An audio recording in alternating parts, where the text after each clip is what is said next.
My name is Nadine David Figaro, and I'm from the Project Planning Unit of the Ministry. I'll just proceed by giving a background of what the Ministry would have done thus far leading up to the construction of the South Pound.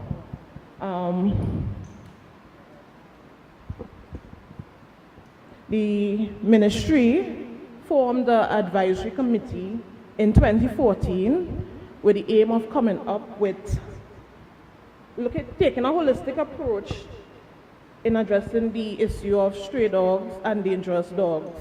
Coming out of that advisory committee, recommendations were submitted to Cabinet, and Cabinet agreed by minute number 2271 of August 2014 to a number of measures to put in place. As it relates to the construction of pounds, Cabinet agreed to the construction of 4 regional pounds.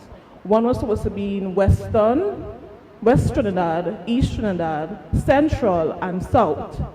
In that time, the act was proclaimed in 2015, March 2015.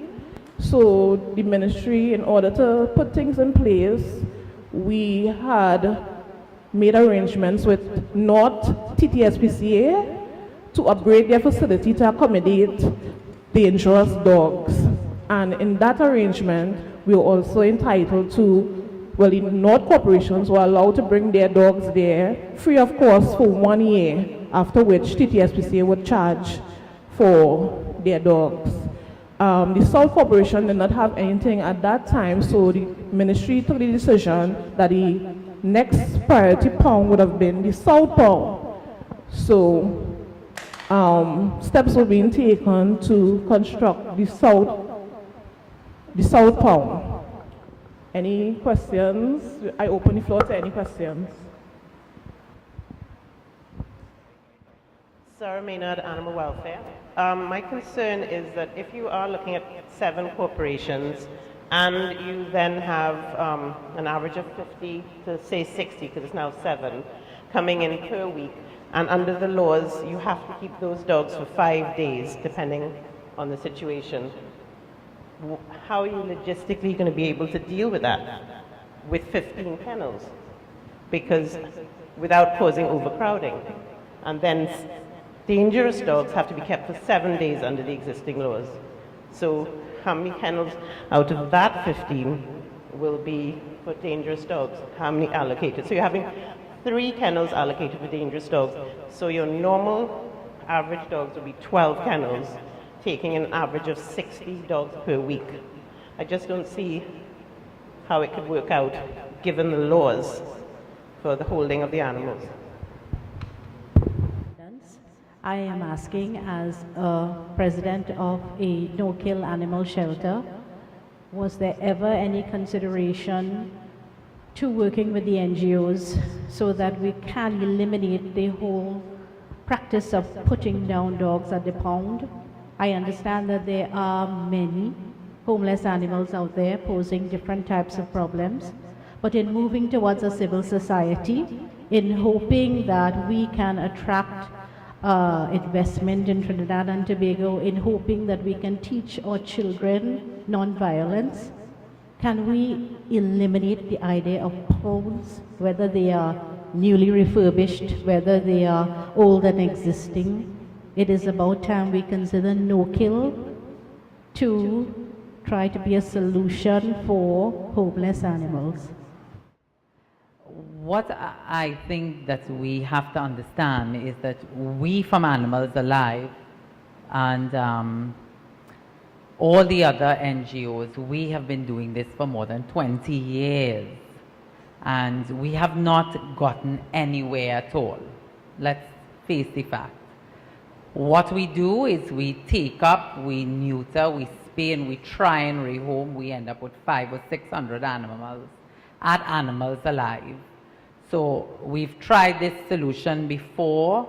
We've worked with other governments. I want to certainly say that I appreciate most of all the local government minister calling a meeting. It's the second time I have ventured into something, because this time I believe The last time was under another regime where we matured animals alive to a certain amount where we were able to take in a certain amount. This time, I want to commend this government and Mr. Hosein on this venture of finding a way forward. But what is the way forward? We have consulates in Trinidad, foreigners in Trinidad, we have all the people, we have animal activists, we have animal lovers, we have chairmen, we have different councillors, and they are looking for a solution, because I am sure just as we are bombarded by foreigners coming to Trinidad, on the beaches are dogs, they're driving their dogs, people are throwing the dogs out. It's going to take a lot more than you introducing 4 pounds or 5 pounds. It has to go further than that. It has to be where we work with local governments, and government has to partner with all the NGOs for us to do as they did when they wanted to introduce the speeding limit, introduce the seat belts, where we do advertising, where we make it mandatory that you don't throw your pets out, where we encourage the magistrates. I have been trying to encourage all the magistrates and many police officers. We do meet many good ones. We do meet some that are unconcerned. But we have to go further than just pounds. We have to go now to try and see how we are going to get it out there. And the only way we can make this happen is if we partner with the government. The government has to be the partner to institute and to make certain that people are more careful the way they treat their animals. Honorable Minister, Permanent Secretary, Mayor, and our Planning Officer. This is an area that concerns me very deeply as well, but I want to even begin from the entrapment and the capture of the animal. What are the methodologies that are employed? Because we don't do this at Siparia. We depend on sometimes other corporations, and I feel even that is outmoded and outdated. We recently celebrated Emancipation Day, and I reflected, looking at the history, that it is really economics that caused slavery and indentureship, because you needed people to plant sugar and cocoa, and we created slavery because of our pursuit of money. As the society evolves, people will look back, just like they look back now at slavery, and wonder how we could have ever treated animals like this. In 50 or 60 years from now, they would consider it barbaric, because you are dealing with an unsedated animal that is very aggressive and strong. If one were to film this and put this on the social media, people would be appalled at the catching of the animal. These things should be done by a licensed veterinarian under the supervision, and it should be done with sedation. Because I see these big nets at the back, and I can only imagine sometimes the struggle and sometimes the hurt and brutality to that animal. That's one phase. Then again, the accommodation for the animal, it seems it's totally inadequate, but something is being done by the ministry, because we had the Dangerous Dogs Act to be implemented, and was supposed to be implemented under local government. I believe that the words you use, Planning Officer, are the words that we need to go forward. Collaboration and stakeholder participation and empowerment. And there are some things that we're just not going to get free in this whole process. You will have to partner with the veterinary community who have capacity in their clinics to house animals. You will have to pay for persons to do things properly. Because as we are under the glare of global scrutiny, our reputation is at risk as a country. I think Mahatma Gandhi was the one who said that the civility of a nation is judged by how you treat your elderly. and how you treat your animals. And therefore, we will have to lift our game. And I'm very happy and inspired that it starts with this minister, because he's very proactive, consultative, and a performance-oriented person. I've worked with these organizations before, and I know of the tremendous contribution that you make. I was an avid participant in the Animal Welfare Network program, and I did work for Joel and others. So I think you have to be part of the steering committee and also take responsibility with the empowerment, because you have the know-how. All we need to do is to build capacity in these NGOs. I know that some started in the last government to build further capacity so you could do greater work, because some of this cannot be regulated by the confines of the public service. The public service inordinately operates from 8 to 4, and officers go on leave, and the process needs to be done in a private sector manner. It needs to be a partnership with all the interest groups. And that's the only way we will see a sustainable, workable program.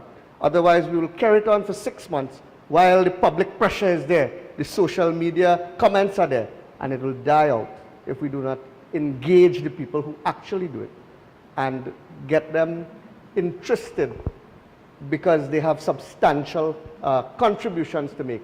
And it is done in a sustainable manner, where you do not have to keep funding it, but it will pay for itself.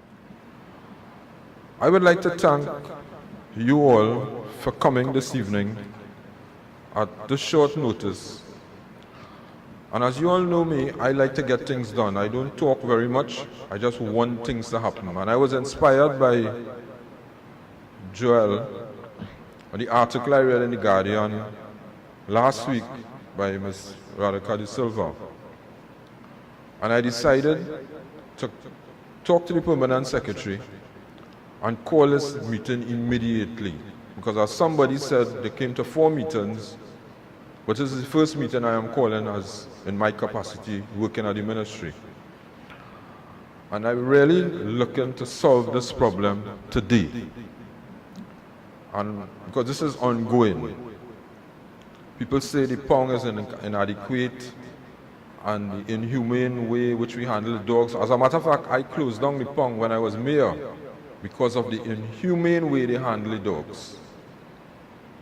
I saw it for myself, and it was brought to my attention by somebody, I think from Animals Alive, and I went up there and I saw it for myself, and I asked the then CEO and the council to take a decision to close it down. That is not the way you treat animals.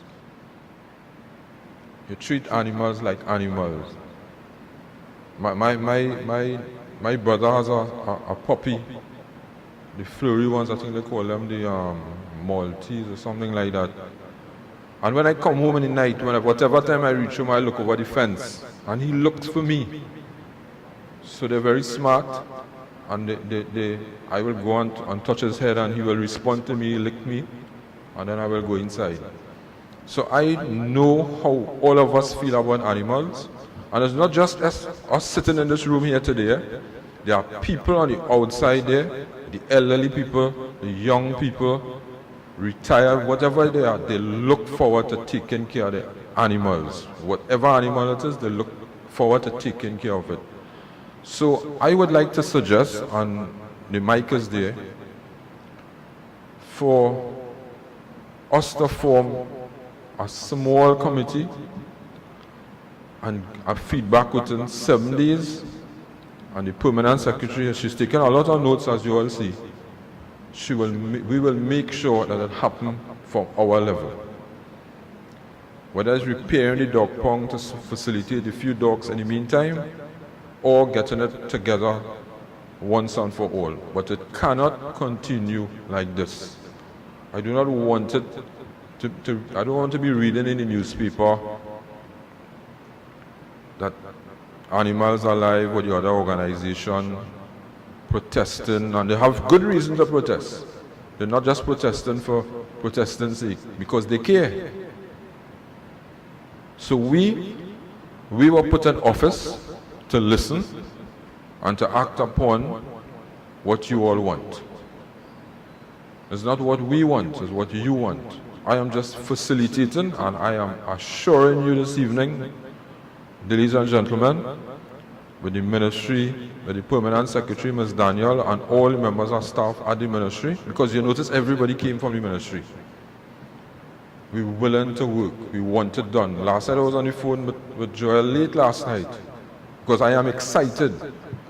All over the country, people calling me to come to see the flood happening. I have my boots and so on in the car, but I wanted this to happen first.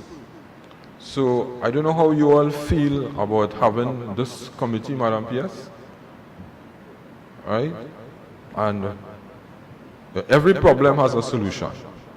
And this will definitely, I mean, I'm glad Dr. Gramadas Singh here as a vet. Well, he's everything. He's a vet, he's an attorney, he's a chairman, he's a former minister. But he gave his input, and that is your perspective, but we need to put it together. Because it's not about one person saying what to do. It's a collaborative effort, and it must be done together. We are doing this for the people of Trinidad and Tobago, and not for ourselves.